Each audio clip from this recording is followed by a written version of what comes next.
Oke, Assalamualaikum warahmatullahi wabarakatuh.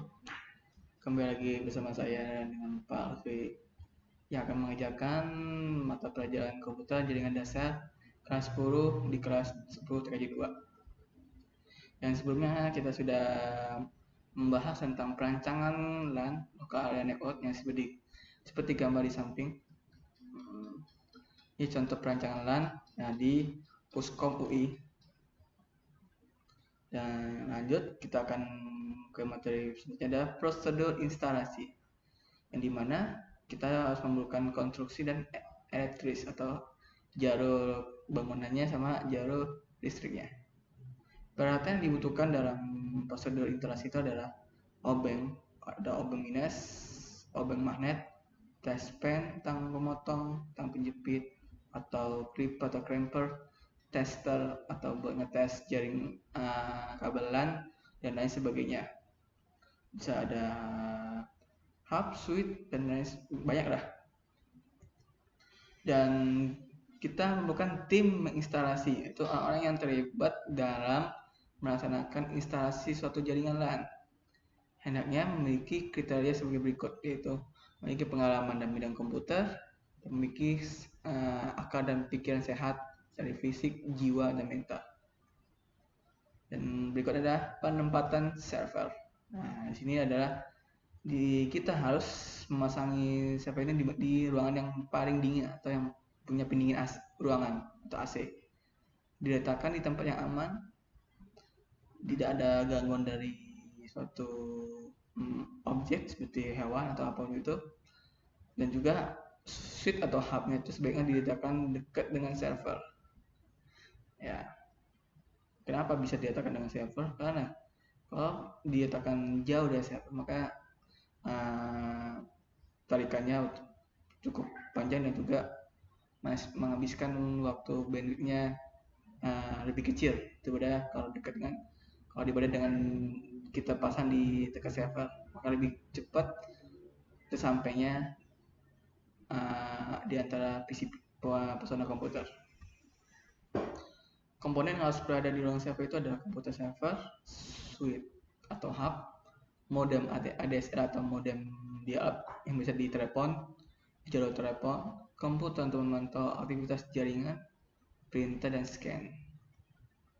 Pengkabelan ada 3. Pertama adalah lakukan pemeriksaan terhadap kabel yang akan dipasang. Nah, sini kita harus memeriksa apakah susunan kabel kita sudah sesuai dengan yang kita inginkan, seperti ada strike atau cross. Nah, kalau dalam memasang kabel itu kita menggunakan kabel strike.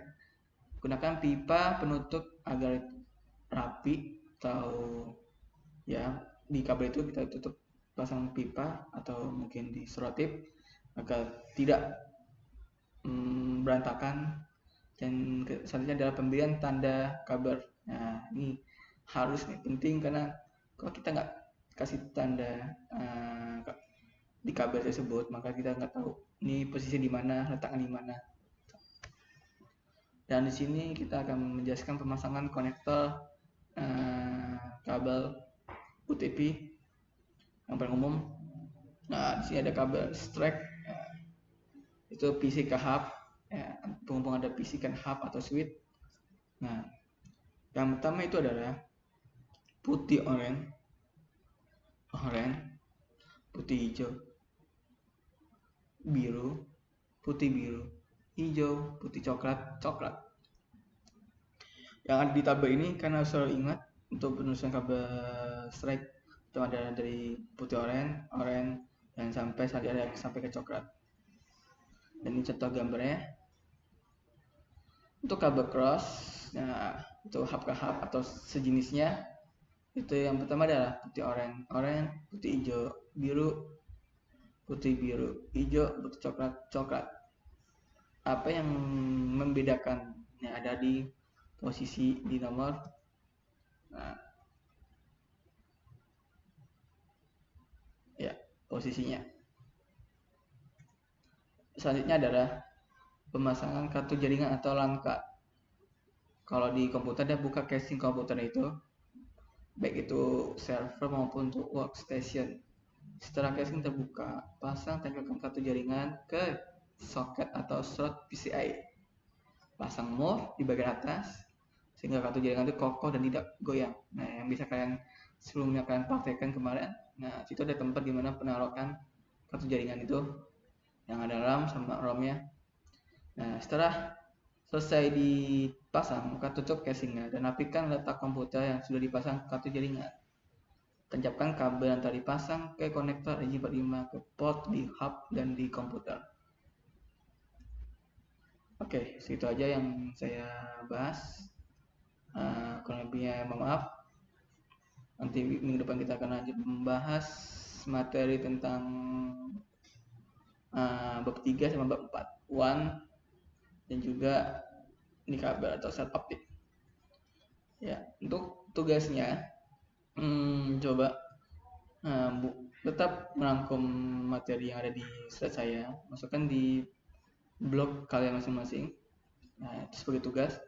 Dan juga mohon membuat soal SI atau PG minimal 10 soal, dikirimkan dalam format Word. Ya, sekian dari saya. Terima kasih.